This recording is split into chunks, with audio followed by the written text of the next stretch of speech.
Political background ಇದ್ರೆ cinema ಪ್ರಪಂಚಕ್ಕೆ ಬರುವಂಥದ್ದು ತುಂಬಾ ಈಸಿ ಅನ್ನೋ ಒಂದು ಮಾತಿದೆ. ನನಗೆ ತುಂಬಾ ಕಷ್ಟ ಆಯಿತು ಸರ್. ನಾನು ನೋಡೋಕೆ ಹೋದ್ರೆ ನನ್ನ ತಂದೆ ಸಪೋರ್ಟ್ ಏನಿದೆ ಸರ್ ಹೇಳಿ?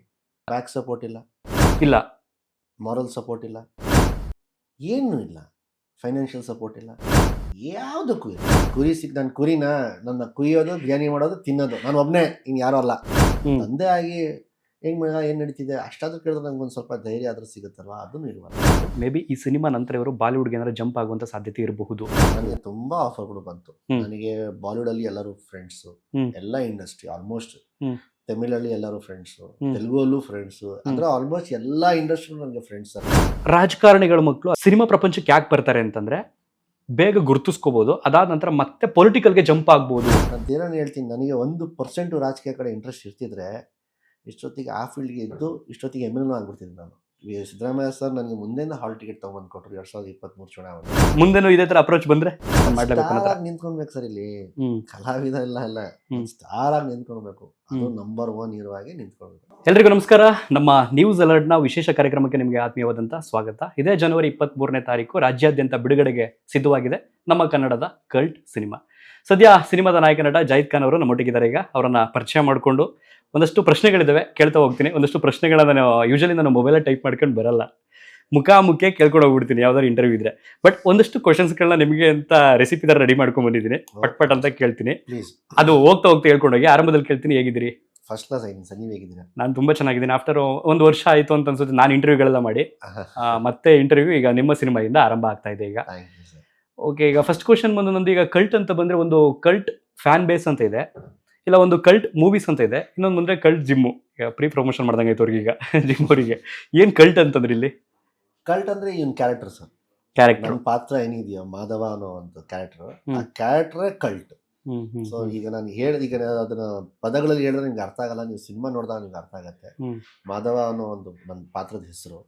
ಈ ಮಾಧವ ಅನ್ನೋ ಒಂದು ಪಾತ್ರಕ್ಕೆ ಒಂದು ಕ್ಯಾರೆಕ್ಟರ್ದು 3 ಶೇಡ್ ಇದೆ ಈ ಸಿನಿಮಾದಲ್ಲಿ ನಾವು ತೋರಿಸಿದೀವಿ. ಸೊ ಅದು ನಿಮಗೆ ತುಂಬಾ ಕಲ್ಟ್ ಆಗಿರುತ್ತೆ. ಅವ್ನು ನಡ್ಕೊಳ್ಳೋ ರೀತಿ, ಅವ್ನು ಮಾತಾಡೋ ರೀತಿ, ಕೊಡೋ ಕೌಂಟರ್ಗಳು, ಅವ್ನು ಮಾಡೋ ಯೋಚನೆ ಮಾಡೋ ರೀತಿ, ಈ ತರ. ಅದಕ್ಕೆ ನಾವು ಕಲ್ಟ್ ಅಂತ ಇಟ್ಟಿರೋದು. ಕಲ್ಟ್ ಅಂದ್ರೆ ನಥಿಂಗ್ ಬಟ್ ಲೈಕ್ ಕಲ್ಚರ್. ಅದು ಕಲ್ಚರ್ ಇಂದ ಬಂದ ಪದ, ಅದು ಕಲ್ಟ್. ನಾಯಕ ನಟನ ಕ್ಯಾರೆಕ್ಟರ್ ಕಲ್ಟ್ ಇಲ್ಲಿ. ಹೌದು. ಓಕೆ, ಯಾವಾಗ ಆರಂಭ ಆಗಿದ್ದು? ಆಯ್ತು ಸರ್, ಹತ್ತತ್ರ 1-1.5 ವರ್ಷ ಹಿಂದೆ ಈ ಸಿನಿಮಾನ ಶುರು ಆಗಿದ್ದು. ಫಸ್ಟ್ ಪ್ರೀವಿಯಸ್ ಸಿನಿಮಾ ಅಂತ ತಗೊಂಡ್ರೆ ಬನಾರಸ್. ಆ ಸಿನಿಮಾ ಇಂದ ಇಲ್ಲಿ ತನಕ ಬಹುಶಃ 2ನೇ ಸಿನಿಮಾ ಆಗಿರೋದ್ರಿಂದ ಬನಾರಸ್ಗೆ ಬಂದಾಗ ನಿಮಗೆ ಒಂದು ಹುರುಪು ಇರುತ್ತೆ, ಫಸ್ಟ್ ಎಂಟ್ರಿ ಆಗ್ತಾ ಇದ್ದೀನಿ ಇಂಡಸ್ಟ್ರಿಗೆ ಅನ್ನೋಂಥದ್ದು. ಜೊತೆಗೆ ಈಗ ಇದು 2ನೇ ಸಿನಿಮಾ ಆಗಿರೋದ್ರಿಂದ ಎಷ್ಟು ಪಳಗಿದಿರಿ, ಏನೇನು ಕಲ್ತಿದ್ದೀರಿ 2ನೇ ಸಿನಿಮಾದಲ್ಲಿ? ಎಲ್ಲಾ ತರನು ಕಲ್ತಿದ್ದೀವಿ sir. Every days a learning day. ಎಲ್ಲ ದಿನನೂ ಕಲಿತಾನೆ ಇರ್ತೀವಿ. ಅದರಿಂದನೂ ನಾನು ಏನೇನು ತಪ್ಪುಗಳು ಮಾಡಿದೀವೋ ಅದನ್ನ ತಿದ್ಕೊಂಡು ಇದರಲ್ಲಿ ಸರಿ ಮಾಡ್ಕೊಂಡಿದ್ದೀನಿ. ಅದು ಪ್ರಮೋಷನ್ ವೈಸ್ ಆಗ್ಬೋದು, ಕತೆ ಆಯ್ಕೆ ಮಾಡ್ಕೊಂಡ ರೀತಿಯಲ್ಲಿ ಆಗ್ಬಹುದು, ಎಲ್ಲಾ ರೀತಿಯಲ್ಲೂ ಕೂಡ ಕಲಿತು ಇದರಲ್ಲಿ ಅದೆಲ್ಲ ತಿದ್ಕೊಂಡು ಅದನ್ನ ಸರಿ ಮಾಡಿದ್ದೀನಿ. ಡಿಫ್ರೆನ್ಸ್ ಗೊತ್ತಾಗಿದೆ ನಿಮಗೆ? ಖಂಡಿತವಾಗಿ. ಓಕೆ, ಒಂದೊಂದಾಗಿ ಕ್ವಶನ್ಸ್ಗಳು ಕೇಳ್ಕೊಂಡು ಹೋಗ್ತೀನಿ. ಪ್ಲೀಸ್. ಆರಂಭದಲ್ಲೇ ಕೇಳ್ಬಿಟ್ಟೆ 2ನೇ ಕ್ವಶನ್ನ. ಪಾತ್ರದ ಬಗ್ಗೆ ಕೇಳೋಣ ಅಂತಂದ್ರೆ ಆಲ್ರೆಡಿ ಮಾಧವ ಅಂತ ಹೇಳ್ಬಿಟ್ರಿ. ಈಗ 3ನೇ ಕ್ವಶನ್ಗೆ ಬಂದ್ಬಿಡ್ತೀನಿ. 3 ವರ್ಷದ ನಂತರ ಈಗ ತೆರೆ ಮೇಲೆ ಬರ್ತಾ ಇದ್ರಿ, ಯಾಕೆ ತಡ ಆಯ್ತು? ಕಾರಣಗಳು ವೆರಿ ಸಿಂಪಲ್ ಸರ್. ನಾನು ಡಿಲೇ ಮಾಡಬೇಕು, ಇಲ್ಲ ಒಳ್ಳೆ ಸಿನಿಮಾ ಮಾಡೋಕ್ಕೆ ಇಷ್ಟೊಂದು ಟೈಮ್ ನನಗೆ ಬೇಕು, ಆ ಥರ ಏನೂ ಇಲ್ಲ. ನನಗೂ ಇಷ್ಟು ಹಗಲು ರಾತ್ರಿ ಕೆಲಸ ಮಾಡಿದ್ಮೇಲೆ ಸುಮ್ಮನೆ ಮನೇಲಿ ಕೂರಕ್ಕೆ ನನಗೂ ಇಷ್ಟ ಇಲ್ಲ, ಚಿಡ್ದಂಗೆ ಆಗುತ್ತೆ ನನಗೂ ಕೂಡ. ನನಗೂ ಕೆಲಸ ಮಾಡ್ತಾನೆ ಇರಬೇಕು, ಬೇರೆ ಬೇರೆ ಥರ ಪಾತ್ರಗಳು ಮಾಡ್ತಾನೆ ಇರಬೇಕು, ನನಗೂ ಎಲ್ಲ ಕಡೆ ಕಾಣಿಸ್ಕೊಳ್ತಾ ಇರಬೇಕು ನನ್ನ ಆಸೆ. ಬಟ್ ಏನಾಗುತ್ತೆ, ನಮ್ಮ ಇಂಡಸ್ಟ್ರಿ ತುಂಬ ಚಿಕ್ಕದಾಗಿರೋದ್ರಿಂದ ಡೈರೆಕ್ಟರ್ಗಳು, ರೈಟರ್ಗಳು ತುಂಬ ಕಮ್ಮಿ. ಸೊ ಆಮೇಲೆ ಒಂದು ಒಳ್ಳೆ ಕತೆ ಬೇಕು, ಒಂದು ಒಳ್ಳೆ ಡೈರೆಕ್ಟರ್ನ ಆಯ್ಕೆ ಮಾಡೋದು ಸ್ವಲ್ಪ ವೇಟ್ ಮಾಡಬೇಕು, ಯಾಕಂದರೆ ಬೇರೆ ಬೇರೆ ಹೀರೋಗಳ ಜೊತೆ ಕಮಿಟ್ ಆಗಿರ್ತಾರೆ. ಸೊ ಆ ಟೈಮ್ ಗ್ಯಾಪೇ ಆಗ್ತಾರೆ ನನಗೆ ಪ್ರಾಬ್ಲಮ್. ಬಟ್ ಈ 3 ವರ್ಷ ಏನು ಗ್ಯಾಪ್ ಸಿಗ್ತೇನೋ, ನಂದು 2ನೇ ಸಿನಿಮಾ ಇದು ಬಿಟ್ಟು ಇನ್ನು 3 ಸಿನಿಮಾ, ಕತೆನೂ ಫೈನಲೈಸ್ ಆಯಿತು, ಕಾಸ್ಟಿಂಗು ಆಗೋಯ್ತು. ಸೊ ಅದು ಫುಲ್ ಲೈನಪ್ ಆಗಿದೆ. ಇಮಿಡಿಯೇಟ್ ಆಗಿ ಇದನ್ನು ಮುಗಿದ ತಕ್ಷಣ ಒಂದಿನೂ ಫ್ರೀ ಇಲ್ಲ ನನಗೆ. ನೆಕ್ಸ್ಟ್ ಸೈಮಲ್ಟೇನಿಯಸ್ಲಿ ಇದು ಅದರದ್ದೇ ಕೆಲಸ ಆಲ್ರೆಡಿ ಶುರು ಮಾಡಿಬಿಟ್ಟಿದ್ದೀನಿ ನಾನು. ಇನ್ನೊಂದು ರಿಲೀಸ್ಗೆ ಹತ್ರ ಬಂತಿದ್ದು, ಅದನ್ನು ಶುರು ಮಾಡಿಬಿಟ್ಟಿದ್ದೀನಿ. ಕತೆ ಆಯ್ಕೆ ಮಾಡೋದು ಹೆಂಗೆ ಅಂದ್ರೆ ನನಗೆ ಕೇಳಿದ ತಕ್ಷಣ ಒಂದು ವಾವ್ ಫೀಲ್ ಆಗಬೇಕು, this is my cup of tea ಅಂತ ನನಗೆ ಅನಿಸ್ಬೇಕು. ಆಮೇಲೆ ಇದನ್ನು ನಾನು ಮಾಡಿದ್ರೆ ನಾನು ಚೆನ್ನಾಗಿ ಮಾಡ್ತೀನಿ ಅನ್ನೋ ನನ್ನ ಫೀಲಿಂಗ್ ಬರಬೇಕು. ಆಮೇಲೆ ಹೊಸ ಪ್ರಯತ್ನ, ನನಗೆ ತುಂಬ ಫ್ರೆಶ್ ಆಗಿರಬೇಕು ಸರ್. ಸೇಮ್ ಬೇರೆಯವ್ರು ಮಾಡೋ ಥರ ನನಗೆ ಮಾಡೋದು ನನ್ನ ದೇವರ ನನಗೆ ಇಷ್ಟ ಇಲ್ಲ. ಮೊದಲನೇ ಸಿನಿಮಾ ನೀವು ನೋಡಿದ್ರು ಟೈಮ್ ಟ್ರಾವೆಲ್ ಅನ್ನೋ ಒಂದು ಕಾನ್ಸೆಪ್ಟ್ ತುಂಬ ಫ್ರೆಶ್ ಆಗಿತ್ತು. ಈ ಸಿನಿಮಾ ನೀವು ನೋಡಿದಾಗ ನನ್ನ ಕ್ಯಾರೆಕ್ಟರ್ ತುಂಬ ಫ್ರೆಶ್ ಆಗಿರುತ್ತೆ. ಕತೆ ಹಂಗಿದೆ ಹಿಂಗಿದೆಲ್ಲ ತುಂಬ ಸಿಂಪಲ್ ಕತೆ, ಆದರೆ ಮಜವಾಗಿರೋದು ಈ ಸಿನಿಮಾದು ಇದು ಅಂದರೆ ನನ್ನ ಕ್ಯಾರೆಕ್ಟರು, ಮಲೈಕಾ ಅವ್ರದ್ದು ಕ್ಯಾರೆಕ್ಟರ್, ರಚಿತಾ ಅವ್ರದ್ದು ಕ್ಯಾರೆಕ್ಟರ್, ಹ್ಮ್ ಅದು ಜನ ತುಂಬಾ ಇಷ್ಟಪಡ್ತಾರೆ. ಇವಾಗ ಬೇರೆ ಕ್ವಶನ್ ಬರ್ತಿದೆ, ನೀವು ಸಡನ್ ಆಗಿ ಎಲ್ಲಾನು ಒಂದೇ ಕ್ವಶನ್ ಮುಗಿಸ್ಬಿಟ್ಟಿರೋದನ್ನ. ಕತೆ ಆಯ್ಕೆ ಮಾಡ್ಬೇಕಾದ್ರೆ ಒಬ್ಬರೇ ಇರ್ತೀರಾ ಅಥವಾ ಫ್ರೆಂಡ್ಸು ಯಾರಾದ್ರೂ? ಯಾರಿಲ್ಲ ನಾನು ಒಬ್ರೇ. ಒಬ್ರೆ.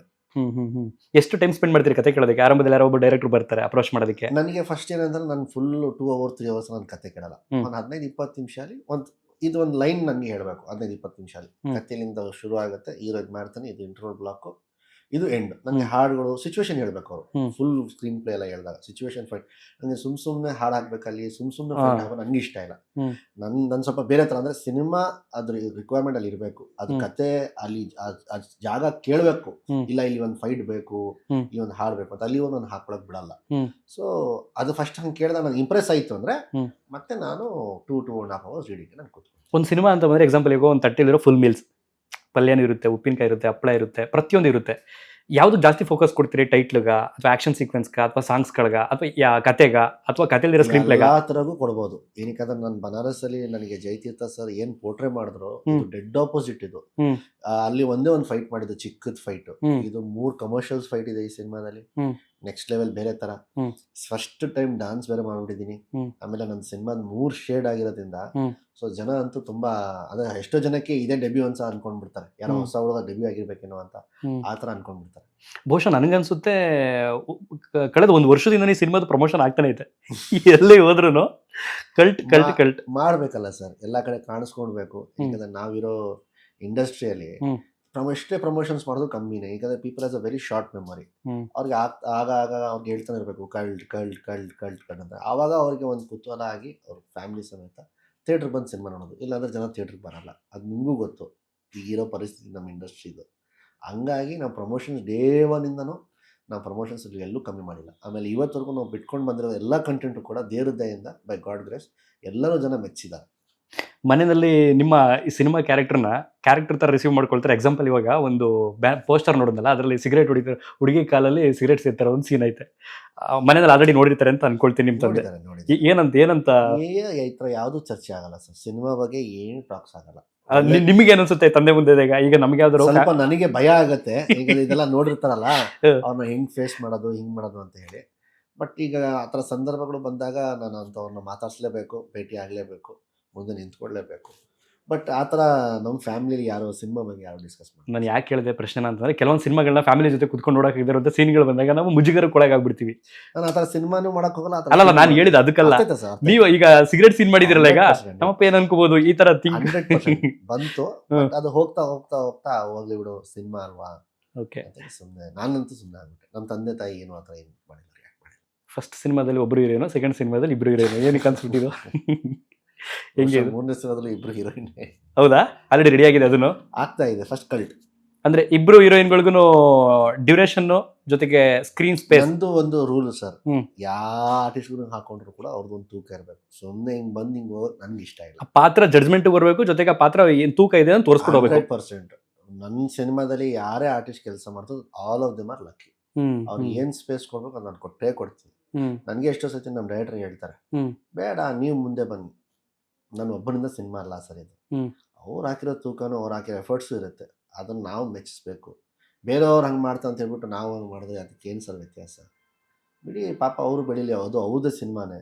ನಾನು ಎಷ್ಟೇ ಇದ್ರು ನಾನೇ ಸಿನಿಮಾದ hero. End of the day wild card ನಾನೇ. ಜನ ಥಿಯೇಟ್ರ್ ನುಗ್ಗಿ ಬರೋದು ನನಗೇನೆ, ಕೊನೆಗೆ ಅವಾರ್ಡ್ ಸಿಗೋದು ನನಗೇನೆ.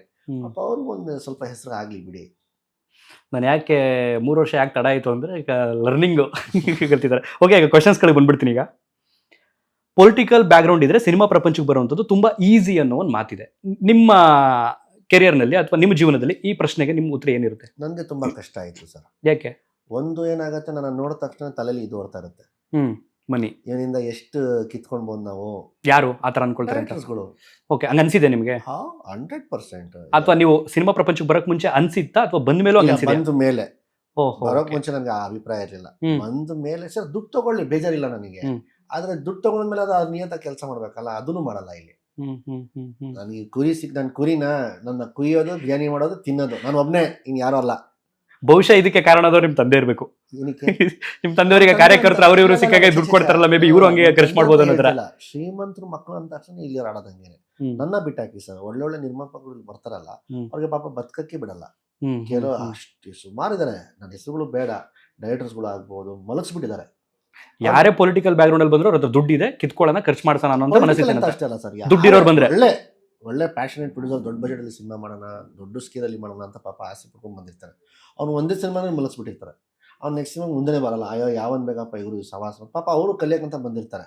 ಫಸ್ಟ್ ಸಿನಿಮಾನೇ ದೊಡ್ಡ ಮಟ್ಟಕ್ಕೆ ಮಾಡೋಣ ಅಂತ ಆಸೆ ಇಟ್ಕೊಂಡು ದೊಡ್ಡ ದೊಡ್ಡ ಸ್ಟಾರ್ಗಳು ಡೇಟ್ಗಳು ತಗೊಂಡು ಇಲ್ಲ ಹೊಸಬ್ರನ್ನ ಹಾಕೊಂಡು ದೊಡ್ಡ ಬಜೆಟ್ ಹಾಕೊಂಡು ಸಿನಿಮಾ ಮಾಡ್ತಾರೆ. ಡೈರೆಕ್ಟರ್ಗಳು ಇಲ್ಲ ಡೈರೆಕ್ಟರ್ ಬಿಟ್ಟು ಇನ್ನು ಬೇರೆ ಬೇರೆ ಯಾವ ಡಿಪಾರ್ಟ್ಮೆಂಟ್ ಇವರೆಲ್ಲ ಹಾಮರ್ಸ್ಬಿಡ್ತಾರೆ. ನಿಮ್ಮ ಮೈಂಡ್ ಅಲ್ಲಿ ಆರಂಭದಲ್ಲಿ ಹೋಗ್ತಾ ಇದ್ದೀನಿ ದೊಡ್ಡ ಬಜೆಟ್ ಅಲ್ಲೇ ಮಾಡೋಣ ಅಂತ ಮನಸ್ಥಿತಿ ಇದ್ರಲ್ಲಿ ದೊಡ್ಡ ಬಜೆಟ್ ಅಂತಾನೆ ಅಂದ್ರೆ ದುಡ್ಡು ಇರ್ತದೆ, ಖರ್ಚು ಮಾಡ್ಕೋಣ ಅಂತ ಈ ಕಡೆ ಮೆಂಟಾಲಿಟಿ ಬಂದ್ಬಿಡುತ್ತೆ ಅಂತ. ದುಡ್ಡು ಎಸ್, ಅಲ್ಟಿಮೇಟ್ಲಿ ದುಡ್ಡು. ತಪ್ಪೇ ಇಲ್ಲ ಸರ್, ನೀವು ಮಾಡಿ ಶ್ರಮ ಪಡ್ತಿದ್ದು, ನೀವು ಕೆಲಸ ಮಾಡ್ತಿದ್ದು ದುಡ್ಡುಗೋಸ್ಕರ, ನಾನು ಕೆಲಸ ಮಾಡ್ತಿದ್ದು ದುಡ್ಡುಗೋಸ್ಕರನೇ. ದುಡ್ಡೇ ಉದ್ದೇಶ, ದುಡ್ಡೇ ಸ್ವಾರ್ಥ ಅಂತ ತಪ್ಪು. ದುಡ್ಡು ಇಸ್ಕೊಂಡು ಅದಕ್ಕೆ ನಾವು ಅದಕ್ಕೆ ಬೆಲೆ ಕಟ್ಟಬೇಕು. ಇಲ್ಲಿ ಅವ್ರು ಕಟ್ಟಲ್ಲ. ಓಕೆ, ನೆಕ್ಸ್ಟ್ ಎಲ್ಲರೂ ಹಂಗಲ್ಲ, ಕೆಲವರು ಹಂಗಿದ್ದಾರೆ. ಇಫ್ ಇನ್ ಕೇಸ್ ನಿಮ್ಮ ತಂದೆಯವರು ಏನಾದ್ರು ಪೊಲಿಟಿಕಲ್ ಫೀಲ್ಡ್ ಇರ್ಲಿಲ್ಲ ಅಂತಂದ್ರೆ ನಿಮ್ಮ ಪ್ರೆಸೆಂಟ್ ಏನಾಗಿರ್ತಿದ್ರಿ, ಏನ್ ಆಯ್ಕೆ ಮಾಡ್ಕೊಳ್ತಿದ್ರಿ, ಯಾವ ಫೀಲ್ಡ್ ಅನ್ನ? ಕಲಾವಿದನೇ ಆಗ್ತಿದ್ರಿ. ಅಂದ್ರೆ ಸ್ಟ್ರಗಲ್ ಇರ್ತಿತ್ತ ಸ್ವಲ್ಪ? ನೋಡೋಕೆ ನನ್ನ ತಂದೆ ಸಪೋರ್ಟ್ ಏನಿದೆ ಸರ್ ಹೇಳಿ? ನೀವ್ ಹೇಳ್ಬೇಕು ನನಗೆ. ಬ್ಯಾಕ್ ಸಪೋರ್ಟ್ ಇಲ್ಲ, ಮಾರಲ್ ಸಪೋರ್ಟ್ ಇಲ್ಲ, ಏನೂ ಇಲ್ಲ, ಫೈನಾನ್ಷಿಯಲ್ ಸಪೋರ್ಟ್ ಇಲ್ಲ, ಯಾವುದಕ್ಕೂ ಇಲ್ಲ. Anything, nothing, zero, 0. ಪ್ರಮೋಷನ್ಸ್ಗೂ ಬರಲ್ವಾ? ಯಾವುದಕ್ಕೂ ಪ್ರಮೋಷನ್ಸ್ ಬಿಟ್ಟಾಕಿ ಸರ್, ಮನೆಯಲ್ಲೂ ಸಪೋರ್ಟ್ ಮಾಡಲ್ಲ. ಮಾರಲ್ ಸಪೋರ್ಟ್ ತಂದೆ ಆಗಿ ಹೆಂಗ್ ಮಗ ಏನ್ ನಡೀತಿದೆ ಅಷ್ಟಾದ್ರೂ ಕೇಳಿದ್ರೆ ನಂಗೆ ಒಂದು ಸ್ವಲ್ಪ ಧೈರ್ಯ ಆದ್ರೂ ಸಿಗುತ್ತಲ್ವಾ, ಅದನ್ನು ಇಲ್ವಲ್ಲ. ಹಂಗಾರೆ ನೀವು ತುಂಬಾ ಬೇಜಾರು ಮಾಡ್ಕೋಬೇಕು. ರೀಸೆಂಟ್ ಆಗಿ ಕಂಗ್ರಾಚುಲೇಷನ್ ಬ್ರದರ್ ಅನ್ನೋದಕ್ಕೆ ಅವರೇ ಓಪನಿಂಗ್ ಹೇಳಿದ್ದಾರೆ ಒಳ್ಳೇದಾಗ್ಲಿ ಅಂತ. ನಿಮ್ ಸಿನಿಮಾಗೆ ಮಾಡಿಲ್ಲ ಇನ್ನೊಂದು ಅಂತನಾ? ಹಾಗಂತ ಅಲ್ಲ, ಎಷ್ಟಿದ್ರು ಅವ್ರು ನನ್ನ ತಂದೆನೆ. ಅವ್ರು ಎಷ್ಟೇ ದೊಡ್ಡ ಮಂತ್ರಿ ಆಗಿದ್ರು, ಬೇರೆಯವ್ರಿಗೆ ದೊಡ್ಡ ವ್ಯಕ್ತಿ ಇರ್ಬೋದು, ನನಗೆ ಅವ್ರು ನನ್ನ ತಂದೆನೆ. ಸೊ ಅದು ಮಗನಾಗಿ ನಾನು ಅದನ್ನ ಎಕ್ಸ್ಪೆಕ್ಟ್ ಮಾಡ್ತೀನಿ. ಅದನ್ನು ಸಿಗಲ್ಲ, ಅದು ಎಕ್ಸ್ಪೆಕ್ಟ್ ಮಾಡೋದ ಬಿಟ್ಬಿಡ್ತೀನಿ. ಅವ್ರಿಗೆ ಈ ಫೀಲ್ಡ್ ಇಷ್ಟ ಇಲ್ಲ, ನಾನಿರೋ ಫೀಲ್ಡ್. ಅದಕ್ಕೆ ಆಯ್ತಪ್ಪ, ನನಗೆ ನನ್ನ ಫೀಲ್ಡು, ನಾನು ಹೆಂಗೆ ಬೆಳಿಬೇಕು ಅಂತ ನಂಗೆ ತುಂಬ ಚೆನ್ನಾಗಿ ಗೊತ್ತು. ನನ್ನ ಕೆಲಸದ ಮೇಲೆ ನನಗೆ ನಂಬಿಕೆ ಇದೆ, ನನ್ನ ಟ್ಯಾಲೆಂಟ್ ಮೇಲೆ ನನಗೆ ನಂಬಿಕೆ ಇದೆ, ನಾನೇ ಮುಂದೆ ಬರ್ತೀನಿ.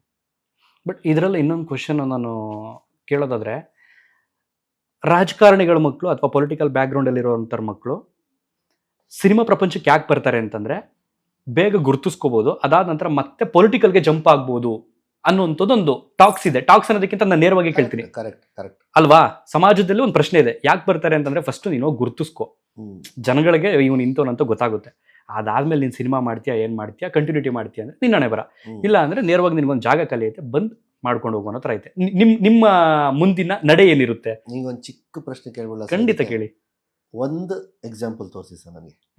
ರಾಜಕಾರಣಿ ಮಗ ಸಿನಿಮಾ ಫೀಲ್ಡ್ ಬಂದು ಹಲವಾರು ಸಿನಿಮಾಗಳು ಮಾಡಿ ಮುಖ ಪರಿಚಯ ಮಾಡ್ಕೊಂಡು ಹೆಸರು ಮಾಡ್ಕೊಂಡು ವಾಪಸ್ ಪಾಲಿಟಿಕ್ಸ್ಗೆ ಹೋಗಿ ಒಂದು ಏರಿಯಾನ, ಒಂದು ಕ್ಷೇತ್ರನ ಆಯ್ಕೆ ಮಾಡ್ಕೊಂಡು ಗೆದ್ದಿರೋದು ಒಂದು ತೋರಿಸಿ. ಗೆದ್ದಿರೋದು ಮಾತ್ರ ಕೇಳ್ತಾ ಇದೀರ ಅಥವಾ ನೀವು? ಗೆದ್ದಿರೋದ್ ಬಗ್ಗೆ ಹೇಳ್ತಾರೆ sir. End of the day ಮಾಡ್ತಿದ್ದಿಲ್ಲ, ಏನಕ್ಕೆ ಆಟ ಗೆಲ್ಬೇಕು ಅಷ್ಟೇ. ಅಲ್ಲ, ಒಟ್ಟಲ್ಲಿ ಉಳ್ಕೊಂಡಿದಾರಲ್ಲ, ಇನ್ನೊಂದು ನಡೀತಿದೆಯಲ್ಲ ಆಟ.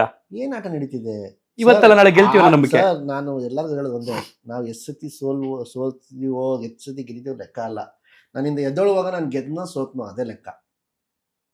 ನಿಮ್ಮ ನಡೆ ನೀವು 10 ಸತಿ ಗೆಲ್ಲಿ, ನಾನು 2 ಸತಿ ಗೆಲ್ಲಿ, ಏನಾದ್ರೆ ನಾನು ಬೆನಿಫಿಟ್ ಆಗಿದ್ದೇನೆ, ಪ್ರಾಫಿಟ್ ಆಗಿದ್ದೇನೆ ಎದ್ದೇಳುವಾಗ ಅಷ್ಟೇ.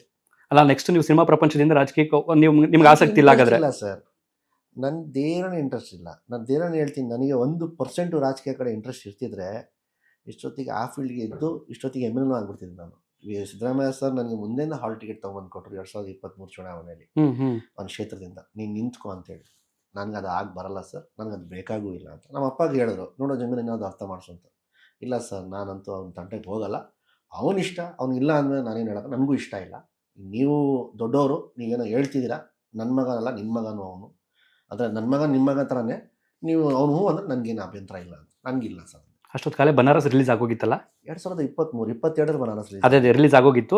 ಆಲ್ರೆಡಿ ನೀವು ಜನಕ್ಕೆ ಸ್ವಲ್ಪ ಪರಿಚಯವಾಗಿರ್ತೀರಿ. ನೋಡೋಕೆ ಹೋದ್ರೆ 2018 ಸಿದ್ದರಾಮಯ್ಯ ಸರ್ ನನಗೆ ಆಫರ್ ಕೊಟ್ಟಿದ್ರು. ಓಹ್ ನೈಸ್. 2 ಸತಿ ನನಗೆ ಆಫರ್, ನನಗಿಲ್ಲ ಸರ್. ಬೆಂಗಳೂರಲ್ಲೇನಾ? ಓಕೆ. ಮುಂದೆನೂ ಇದೇ ಥರ ಅಪ್ರೋಚ್ ಬಂದರೆ 28ಕ್ಕೆ ಖಂಡಿತ ಒಟ್ಟಲ್ಲಿ ಫಿಕ್ಸ್ ಆಗ್ಬಿಟ್ಟಿದ್ರಿ, ನಾನು ಕಲಾವಿದ ಆಗಿರ್ಬೇಕು, ಇಲ್ಲಿ ಏನಾದ್ರು ಒಂದು ಮಾಡ್ಲೇಬೇಕು ಅಂತ. ನಿಂತ್ಕೊಳ್ಬೇಕು ಸರ್, ಇಲ್ಲಿ ಕಲಾವಿದ ಇಲ್ಲ ಸ್ಟಾರ್ ಆಗಿ ನಿಂತ್ಕೊಳ್ಬೇಕು. ಅದು ನಂಬರ್ 1 ಹೀರೋ ಆಗಿ ನಿಂತ್ಕೊಳ್ಬೇಕು ನನ್ನ ಆಸೆ. ಅದಕ್ಕೆ ಏನು ಬೇಕಾದ್ರೂ ಸರಿ, ಅದಕ್ಕೆ ಅದನ್ನ ಅಚೀವ್ ಮಾಡೋಕ್ಕೆ ನಾನು ಶ್ರಮ ಏನೇ ಪಡಬೇಕಂತ ಪಡ್ತೀನಿ. ನಾನು ಫಸ್ಟ್ ನಿಮ್ಮನ್ನ ಬನಾರಸ್ ಇಂಟರ್ವ್ಯೂ ಮಾಡಿದಾಗ ನನಗನ್ಸಿದ್ದು ಮೇ ಬಿ ಈ ಸಿನಿಮಾ ನಂತರ ಇವರು ಬಾಲಿವುಡ್ಗೆ ಏನಾದ್ರು ಜಂಪ್ ಆಗುವಂಥ ಸಾಧ್ಯತೆ ಇರಬಹುದು. ಒಂದು ಕಡೆ ಕಾರಣ ತಗೊಂಡ್ರೆ ಫ್ಯಾಮಿಲಿ ಕಡೆ ಚೆನ್ನಾಗಿರೋದ್ರಿಂದ ನೀನು ಹೋಗಿ ಬೆಳೆ ಅಲ್ಲಿ ಗಂಟನೂ ಬೆಳೆದ್ರೆ ನಾವು ಬೇಕಾದ್ರೆ ಪುಷ್ ಮಾಡ್ತೀವಿ ಅಂತ ಸಪೋರ್ಟ್ ಕೊಡಬಹುದು. ಇನ್ನೊಂದು ಬಾಲಿವುಡ್ಗೆ ಹೋಗ್ತಾರೆ ಅಂತಂದ್ರೆ ಅಲ್ಲೇನೋ ಒಂದು ಇನ್ನೂ ದೊಡ್ಡ ಮಟ್ಟದ ಸಕ್ಸಸ್ ಸಿಗುತ್ತೆ ಅನ್ನೋ ಒಂದು ನಂಬಿಕೆ ಇರುತ್ತೆ. ಜೊತೆಗೆ ಅಲ್ಲಿ ಕತೆಗಳ ಆಯ್ಕೆ ಬೇಕಾದ್ರೂ ಮಾಡ್ಕೋಬಹುದು, ಒಂಥರ ಫ್ರೀಡಮ್ ಇರುತ್ತೆ ಅನ್ನೋ ಥರ ಏನಾದ್ರು ಒಂದು ಮೆಂಟಾಲಿಟಿನಲ್ಲಿ ಇವರು ಇರಬಹುದು ಅಂತ ಅನ್ಕೊಂಡಿದ್ದೆ ನಾನು ವೈಯಕ್ತಿಕವಾಗಿ ಹೇಳ್ತೀನಿ. ತಪ್ಪಿಲ್ಲ ಬಟ್ ನಿಮ್ದು ಎರಡನೇ ಸಿನಿಮಾನು ಇಲ್ಲೇ ನಡೀತಾ ಇದೆ ಈಗ. ಸೊ ನಿಮ್ಗೇನಾದ್ರು ಆ ರೀತಿಯ ಕನಸು ಇದೆಯೇ? ಇಲ್ಲ ಸರ್, ನನಗೆ ತುಂಬಾ ಆಫರ್ಗಳು ಬಂತು. ನನಗೆ ಬಾಲಿವುಡ್ ಅಲ್ಲಿ ಎಲ್ಲರೂ ಫ್ರೆಂಡ್ಸ್, ಎಲ್ಲ ಇಂಡಸ್ಟ್ರಿ ಆಲ್ಮೋಸ್ಟ್. ತಮಿಳಲ್ಲಿ ಎಲ್ಲರೂ ಫ್ರೆಂಡ್ಸ್, ತೆಲುಗಲ್ಲೂ ಫ್ರೆಂಡ್ಸ್, ಅಂದ್ರೆ ಆಲ್ಮೋಸ್ಟ್ ಎಲ್ಲ ಇಂಡಸ್ಟ್ರಿ ನನಗೆ friends circle sir. Because of my father. ನಮ್ಮ ಫಾದರ್ ಅವರು ಅಷ್ಟು ಒಳ್ಳೆ ಸಂಬಂಧ ಬೆಳೆಸ್ಕೊಂಡಿದ್ದಾರೆ. ಸೊ ಅವ್ರದ್ದು ಒಂದು ಮುಖಾಂತರ ನನಗೆ ಎಲ್ಲರೂ ಫ್ರೆಂಡ್ಸ್ ಸರ್ಕಲ್ ಇವತ್ತಿಗೂ ಟಚ್ ಅಲ್ಲಿ ಇದ್ದಾರೆ. ಫೋನ್ ಕಾಲ್ಸ್ ಆಗ್ಬೋದು, ನಾನು ಅವ್ರ ಊರಿಗೆ ಹೋದ್ರೆ ಅವ್ರ ಮನೆಗೆ ಕರೆಸ್ತಾರೆ. ಸೊ ಆ ತರ ಬಾಂಧವ್ಯ ಎಲ್ಲರ ಜೊತೆ, all the big super stars India ಎಲ್ಲರೂ ನನಗೆ ತುಂಬಾ ಹತ್ರ ಅಂತ ವ್ಯಕ್ತಿಗಳು.